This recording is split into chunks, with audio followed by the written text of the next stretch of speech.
Oke, daon nih.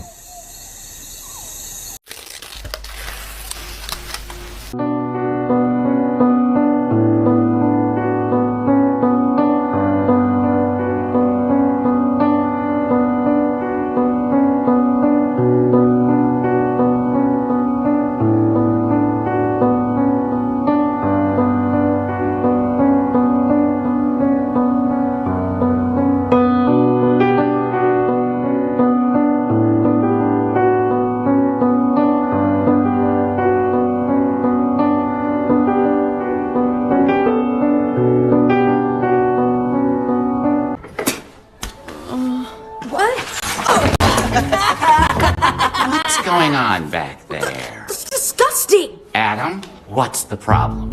It looks like someone stuck 6 packs of gum in my hair. I didn't see nothing. Tony, go to the office. Again.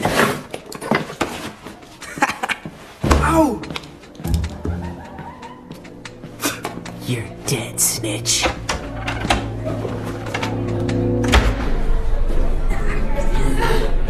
Ow! Ow! Ah!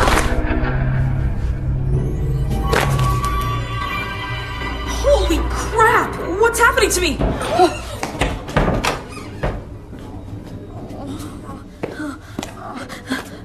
Oh.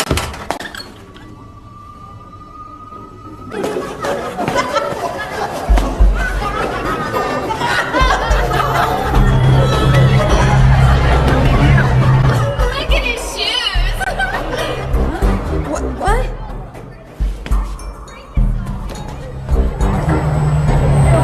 Spazzler. He used to be my history class. That's why I changed classes.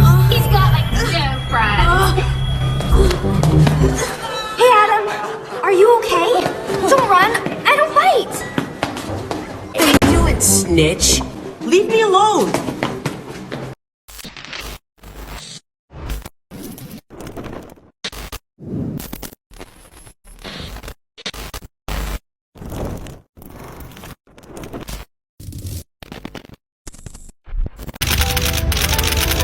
Maraknya kasus bullying atau tindak penindasan yang terjadi di lingkungan pendidikan. Assalamualaikum warahmatullahi wabarakatuh. Perkenalkan, saya Seren Pedro Costa dengan NIM 2505 1207 916.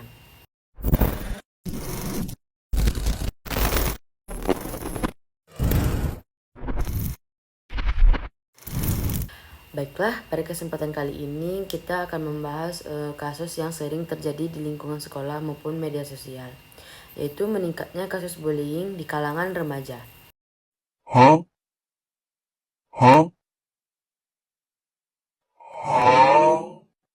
Faktor ini bukan hanya berdampak bagi pendidikan, tetapi juga pada perkembangan psikologis dan masa depan generasi muda. Sebelum lanjut ke video, di sini saya akan menjelaskan materi tentang bullying. Bullying adalah tindakan agresif berulang dengan ketidakseimbangan kekuatan. Dan di sini bullying itu terdiri dari beberapa jenis. Yang pertama itu adalah bullying fisik. Bullying fisik ini seperti memukul, menendang, mendorong atau merusak barang yang dimiliki oleh korban. Dan yang kedua itu adalah bullying verbal. Itu contohnya seperti menghina, mengejek, memaki, dan memberi julukan negatif. Itu seperti kata si culun ataupun si jelek. Dan yang ketiga itu adalah bullying sosial atau relasional. Itu seperti mengucilkan, menyebar gosip, membuat korban yang itu tidak terima dalam kelompok. Dan yang terakhir itu adalah cyberbullying. Cyberbullying ini adalah contoh kasus yang terjadi melalui media sosial, chat ataupun platform digital manapun.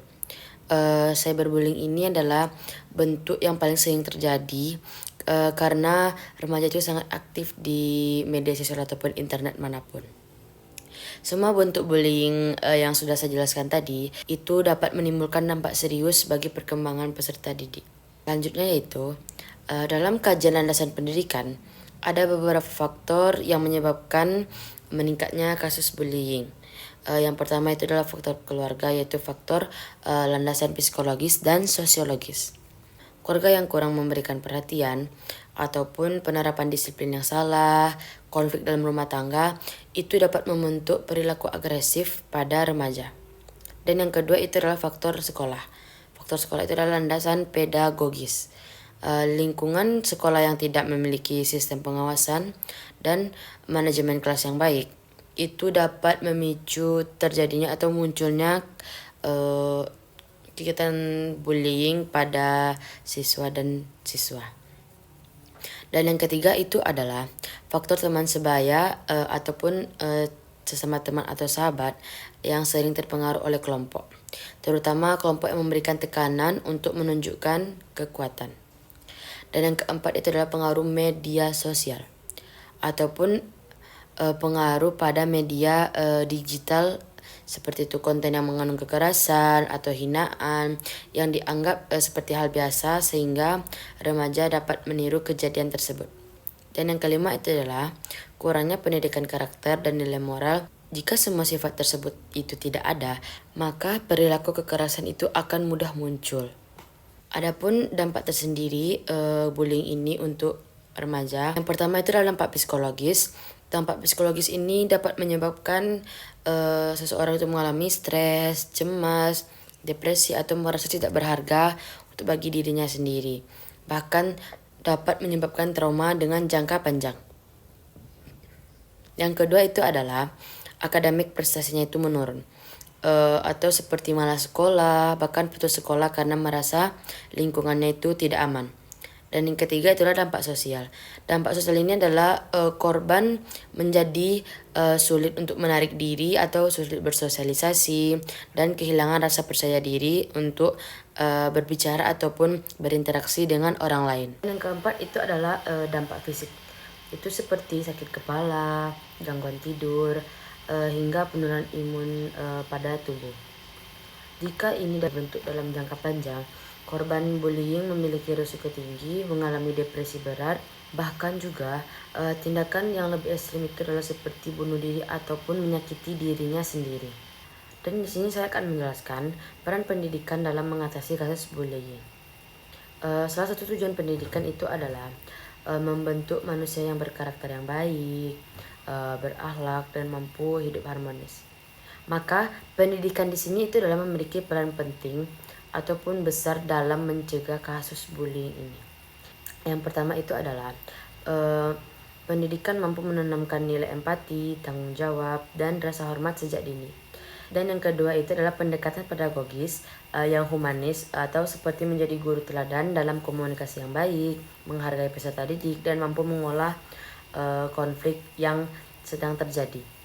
Yang ketiga itu adalah menciptakan lingkungan sekolah yang aman, itu seperti satuan pendidikan yang harus memiliki aturan anti bullying, jalur pelaporan, dan sanksi yang jelas. Yang keempat itu adalah penguatan peran konselor sekolah atau bimbingan konseling yang berperan penting dalam mengidentifikasi potensi pelaku ataupun korban bullying. Itu seperti guru BK. Kelima itu adalah kolaborasi antar sekolah, keluarga, dan masyarakat. Karena pencegahan bullying ini tidak hanya dilakukan di sekolah saja, tetapi juga memerlukan dukungan keluarga dan lingkungan sosial. Selanjutnya itu adalah solusi dan upaya preventif untuk melakukan pencegahan kasus bullying ini. Untuk mencegah meningkatnya kasus bullying pada remaja, beberapa strategi yang dapat dilakukan yaitu yang pertama adalah menumbuhkan budaya saling menghargai di sekolah. Yang kedua itu adalah meningkatkan kesadaran melalui seminar ataupun sosialisasi. Yang ketiga itu adalah membangun sistem pelaporan bullying yang aman dan rahasia. Yang keempat itu adalah melatih guru untuk mendeteksi gejala bullying. Yang kelima itu adalah memberikan edukasi literasi digital antar siswa yang bijak menggunakan media sosial. Dan yang terakhir adalah menguatkan peran keluarga dalam membentuk karakter remaja. Dengan dilakukan upaya bersama ini, bullying dapat ditekan dan lingkungan pendidikan bisa menjadi tempat yang aman bagi semua siswa. Demikian pemaparan materi mengenai meningkatnya kasus bullying di kalangan remaja yang ditinjau dari kasus-kasus yang ada. Dan juga semoga video ini memberi wawasan baru dan mengajak kita semua untuk lebih peduli terhadap lingkungan sekitar. Saya sudahi dengan wassalamualaikum warahmatullahi wabarakatuh.